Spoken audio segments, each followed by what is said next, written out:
자, 안녕하세요. 통합사회의 정치영 선생님입니다. 자, 우리 수업을 이제 진행을 하면서 선생님이 어떤 스타일로 수업하는지 아마 이제 좀 감을 잡았을 것입니다. 자, 우리는 앞에서는 수능에 대비하기 위한 객관식이나 주관식 이런 것들 서술형에 대해서 언급하고, 제가 토론식 수업 아니면 참여 중심적인 수업, 그리고 조금 더 심화 개념으로 수업에 배웠다면, 유튜브 강의에서는 교과서를 중심으로 하는 주요 포인트, 여러분들이 나중에 서술형 시험에 접할 수 있는, 아니면 수행평가에 도움이 될 수 있는 부분으로 설명하도록 하겠습니다. 자, 우리는 인간과 결국은 우린 인간이죠. 인간이 만들어낸 사회죠. 사회, 그리고 자연환경이나 아니면 사람들이 만들어낸 인문환경에 대해서 우리는 통합적 관점을 가져야 한다. 이 부분이 중요합니다. 결국은 우리가 통합적 관점이, 제가 얘기를 했었죠. 제일 먼저 얘기했던 건 우리가 질이라고 하는 공간이었습니다. 또 우리가 일반 사회 파트라고 하는 제도나 법이나 제도, 이렇게 얘기할 수 있겠죠. 그 다음에 우리는 윤리에서 얘기하는 그 말 그대로 윤리죠. 사람들이 마땅히 지켜야 될 당위 같은 거죠. 자, 마지막은 시간입니다. 시간이면 역시나 역사를 할 수 있겠다. 근데 통합사회에서는 역사적인 것들은 한국사나 아니면 동아시아사, 세계사에서 배우기 때문에 역사의 흐름이나 과정을 하는 게 아니고 사회가 변화되는 맥락을 짚으면 되겠다. 결국은 사회는 변화합니다. 근데 변화 속에서 어떠한 맥락이 어떤지를 파악하는 게 여러분들이 해야 될 주요 관점이다. 자, 그럼 결국은 이 세 가지의 영역이 고루 분포되어 있다, 이렇게 생각하면 됩니다. 나머지의 역사적, 시간적 관점은 사회가 어떻게 변화되었습니다. 그리고 우리는 이렇게 바람직하게 해결해 나가야 합니다. 그 과정 속에서 변화, 맥락, 패턴이 중요한데, 첫 번째 시간에 우리는 무엇을 했죠? 여러분들은 저와 함께 관점에 대한 것들을 공부를 했습니다. 그럼 제가 왜 관점에 대해서 얘기를 하냐면, 제가 2학년 때 되면 사회문화 수업을 아마 하게 될 거예요. 그럼 사회문화 수업에서 제가 두 가지 관점, 거시적이다, 그 다음에 미시적이다, 이런 관점을 얘기했었죠.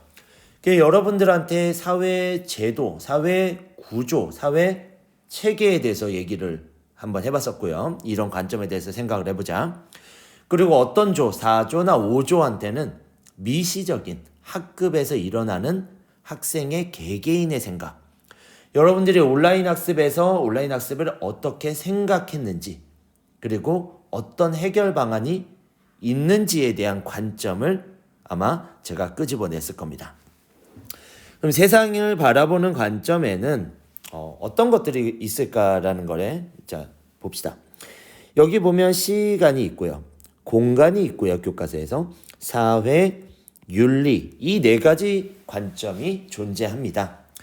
자, 그러면 우리는 내려와서 쭉 내려갑니다.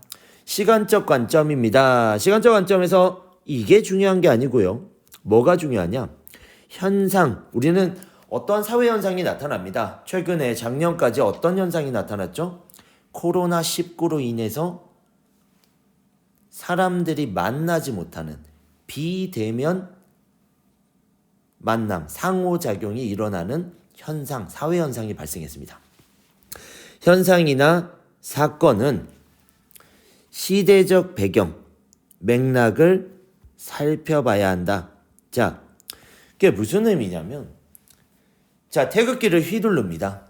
태극기를 막 휘둘러요. 근데 그게 만약에 19세기 우리가 초 3.1운동이 일어나는 1919년 3월 1일이라면 독립만세를 외치는 항일 투쟁일 겁니다. 근데 지금 태극기를 휘두른다면 이거는 올림픽에 출전한 우리나라 국가의 선수들을 응원하는 영상이 될 수도 있다. 표시가 될 수도 있다는 거. 시대적 상황에 따라 다른 상징을 보여주고 있다. 그래서 이런 거를 우리는 나중에 상징이나 상황 맥락이다. 이렇게 우리는 보통 얘기합니다. 그 시대에 사람들이 주관적 의미, 내가 가진 의미를 가지고 이렇게 우린 표현하고 있다. 근데 이거는 시대에 따라 다르다. 이렇게 얘기할 수 있습니다. 자, 밑으로 넘어와 볼까요? 자, 주요 포인트만 내가 달아야 되니까 자, 밑으로 가면 우리는 시간적 관점은 결국은 이런 독도나 역사, 3.1운동 이런 얘기를 했지만 과거의 사실과 사건, 제도, 가치 등을 현재 일어나고 일들을 바라볼 수 있게 도와준다.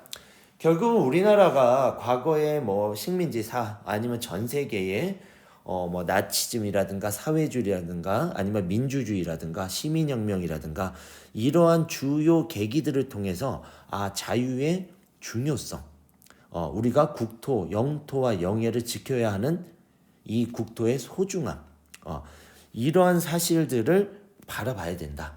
우리가 앞으로 나아갈 사회에서는 이러한 과오 아니면 문제점 아니면 장점을 극대화 시켜야 한다는 걸 시간적 관점 고려해야 합니다. 그래서 분명히 시간이라는 이 타임이라는 이런 것들은 우리가 사회 현상을 이해할 때 가장 또 포인트가 되고 있는 부분이다. 자, 우린 다음 장으로 넘어가 봅시다. 자, 이제 우리는 공간인데요. 공간이 사실은 여러분들이 밟고 있는 땅이죠. 땅이라는 공간인데 이제는 우리가 초등학교나 중학교의 범위를 넘어서서 땅이라는 개념보다는 공간은 우리가 지역이라는 개념도 쓰고요. 장소라는 공간 개념도 쓰고요. 말 그대로 공간이라는 이런 스페이스, 이런 개념들을 씁니다. 또 뭐 있을까요? 저번에 얘기했던 대로 위치라는 개념을 써줍니다.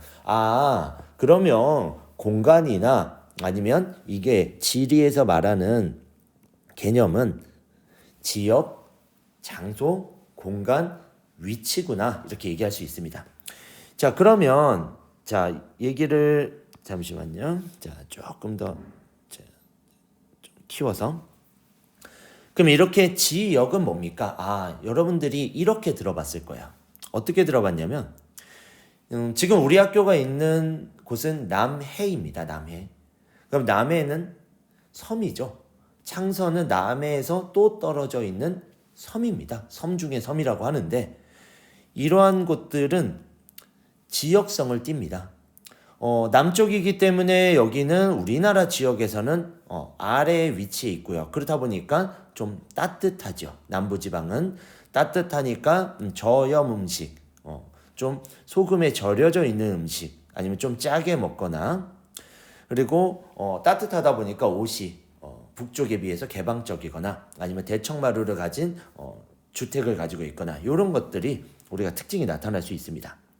그 속에서 만약에 이런 섬이기 때문에 섬은 풍족하지 않습니다. 자원이라든가 경제권으로. 그러면 이것들을 지켜내기 위한 지역성 이런 것들이 나타날 수 있다.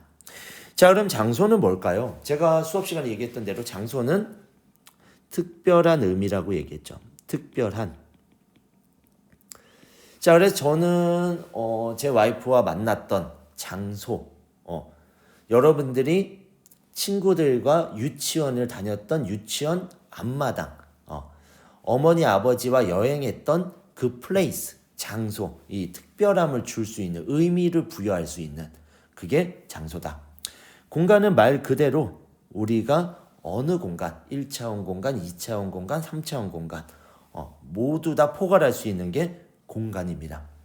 자, 위치는 뭐라 그랬죠? 우리가 일명 말하면 수리적 위치라고 우리가 표현을 한번 했었는데, 여러분들 집 주소 같은 경우, 우리 학교의 집 주소, 여기 학교 주소는 남해군 창선로 97-12 창성고등학교 교무실, 이렇게 표시할 수 있는 게 수리적 위치다. 자, 그럼 이런 것들이 우리가 수리적 위치에 속할 수 있습니다. 그 다음 또 뭐 있다고 그랬죠? 우린 관계적 위치 얘기할 수 있습니다. 자, 관계적 위치는 우리나라로 관계를 얘기를 하면 어떤 게 있습니까? 서로는 중국과 북으로는 러시아와 같이 있고요. 동으로는 일본과 접해 있는 동북아시아의 허브 중심지다. 이렇게 얘기하는 게 관계적 위치입니다.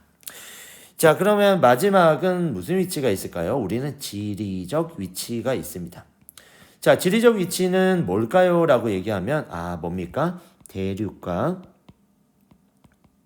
해양을 가지고 설명한다. 그럼 제가 어떻게 설명했죠? 유라시아 대륙의 동쪽에 위치한 반도 국가다. 근데 어디에 접해 있어? 태평양에 접해 있다. 이 정도까지가 공간적 관점입니다. 다음 강의에서는 이 공간과 사회적 관점을 조금 더 교과서 부분으로 좀 세분화해가지고 설명하도록 하겠습니다. 그래서 짧게 끊을 거예요. 여러분들이 아무래도 자율학습 하다 보면 10분, 15분, 20분씩 끊어가면 또 강의가 더 지루해지고, 그래서 여기까지 끊어가지고 다시 두 번째 파트에서 다시 설명하도록 하겠습니다.